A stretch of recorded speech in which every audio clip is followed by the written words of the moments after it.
Later today, D.C. Mayor Muriel Bowser is launching the district's Housing in Downtown program. The mayor has been pushing to transform empty office space into housing. In just over 4 hours at 11 a.m., she'll be touring the L apartments at 20th and L Streets Northwest, which are almost finished.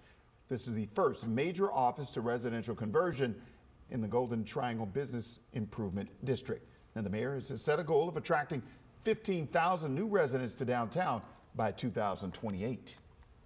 Well, time to talk about one of the biggest nights in Hollywood, the 96th Academy Awards. And no surprise, the summer blockbuster Oppenheimer, about the creation of the atomic bomb during World War II, dominated the Oscars. Now, the film took home 7 statues, including some of the biggest awards of the night: Best Picture and Best Director. Oppenheimer also marked the first Oscar win for some of the big names. Star Cillian Murphy won for his role as an atomic bomb creator, J. Robert Oppenheimer. His on-screen nemesis, Robert Downey Jr., also won Best Supporting Actor, and this is director Christopher Nolan's first Oscar as well. Brother-sister duo Billie Eilish and Finneas O'Connell earned the only award for the Barbie movie, winning Best Original Song for What Was I Made For. They're now the youngest 2-time Oscar winners ever. And then there's this.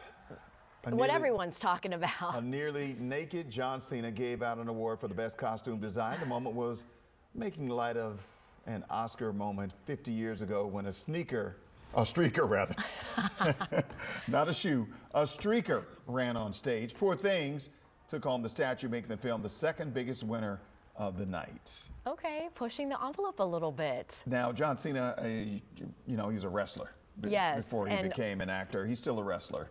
And his big thing is, my time is now. You can't see me, my time is now. Yeah. We just saw you. So we just saw you, right. Can't say that but anymore. It was a nod to that 1974 moment, right, where the streaker took over? Right, okay. Right, yeah. Last night wasn't all celebration. We also saw protests over the war in Gaza ahead of the Oscars. A key deadline for a ceasefire has been missed. We'll have President Biden's response to that on the other side of the break. But first, let's check in with Jonathan in this wind. Yeah, first the big rain on Saturday, then the big wind yesterday, and guess what? Not a whole lot of change today. The high winds continue to welcome you into the work week. I'm going to let you know how long you could be seeing some damage reports rack up. That's coming up in my full forecast in a couple of minutes. Standstill traffic on 295 northbound in Southeast due to a recent vehicle fire that was just extinguished. Pretty heavy delays still, though. Annapolis to the Beltway, 21 minutes on your commute, 8 minutes out of Laurel, and 22 minutes from 198 to the Beltway if you're taking BW Parkway south.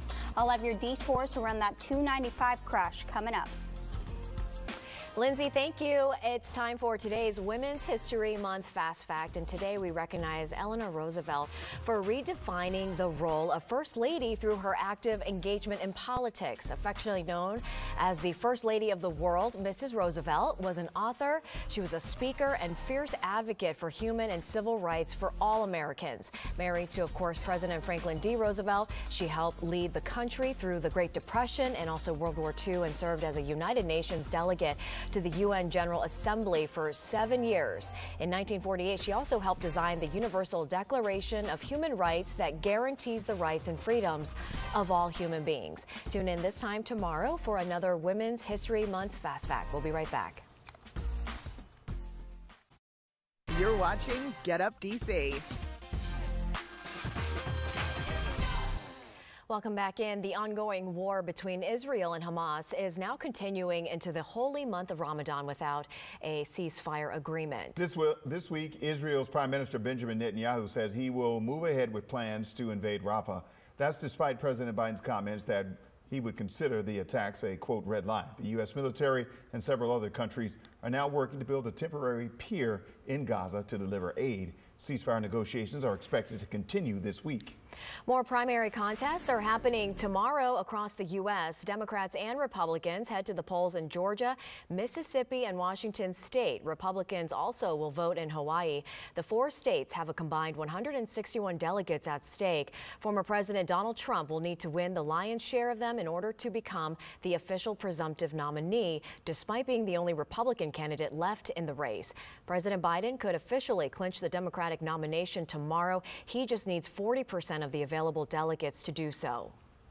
Another push for the district to become a state is just a few hours away. Maryland State Delegate and Congressman Jamie Raskin plans to announce their support of a joint resolution on D.C. statehood at 9 this morning. Now, the push for D.C. statehood has been going on for a long time.